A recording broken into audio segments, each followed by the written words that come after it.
what it's going to look like in the future. Michael, what is going on? Down, and we will notice that snow beginning to move out as we continue here through the morning hours. Give us to about mid-morning for Tulsa. This will really start to wind down, and then as we go through midday, we'll notice the clouds moving out and the sunshine returning. But at the moment, the snow is still coming down. We just saw Emma. She's working her way here south out of Skytook, and you can see that light to moderate snow band coming right across northern parts here of the metro. That's now beginning to move into also central parts of the metro. Mark Foltz is working his way here along the Broken Arrow Expressway. We also have Mike Scantlin out this morning. He's been in Coweta. We've had some heavier bursts of snow in the southeast side of the metro. We've got Mike's view right here. He's right there at the Muskogee Turnpike and Highway 20. Mike, we've got your shot up here. What have you been seeing this morning as you've been out? Yeah, Michael, I'm right here along the Muskogee Turnpike here at the Coweta exit. You can see that the snow is a lot lighter than it was the last time you guys came in about 30 minutes ago. That heavier band that went across the east side of the metro and kind of meandered south here in that strange motion has kind of fizzled out here. And, the accumulations have melted, actually. We did have up to probably 1.5 inches here at this location about an hour ago. And, it's raining enough to melt what has accumulated. Trucks are out treating this stuff, too. So, I haven't seen any traffic problems. I'm going to make my way back towards Tulsa here, Michael.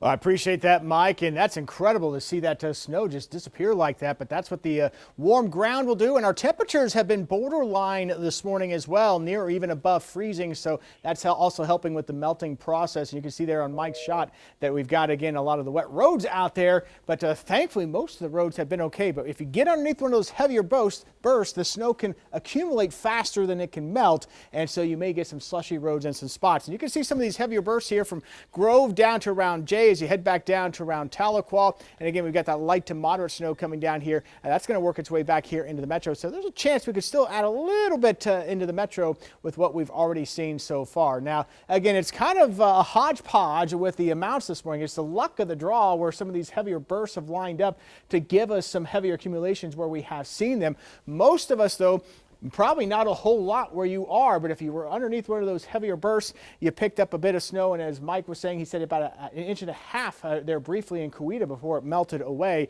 And we're going to keep the odds of maybe a slightly higher amount here for those of you farther to the east, lower amounts elsewhere. But even where we have these dusting to 1 inch amounts, there could be locally some higher amounts possible. But the snow's not going to hang around very long. It's going to be moving out. The sun is going to come out later on today, and so what doesn't melt this morning will be gone this afternoon as temperatures will warm up, a quick melt, and warming up our hearts into Valentine's Day. Big warm up on the way as we head here through the middle of the week with a quieter weather pattern. Here's the view from Shangri-La Resort out at Grand Lakes. Still some snow coming down there. You can see the accumulation on the ground here as well. 33 degrees right now in Tulsa with a north to northwest breeze at around 13 miles per hour. And again, say goodbye to the snow and the cloud cover too by this afternoon. We clear things out. Highs well into the 40s, if not even a 50 degree reading for those here to the north and west. Now we'll fall back below freezing tonight, upper 20s to near 30 degrees tomorrow morning, and then well up into the upper 50s to low 60s tomorrow afternoon. A gorgeous Tuesday on the way.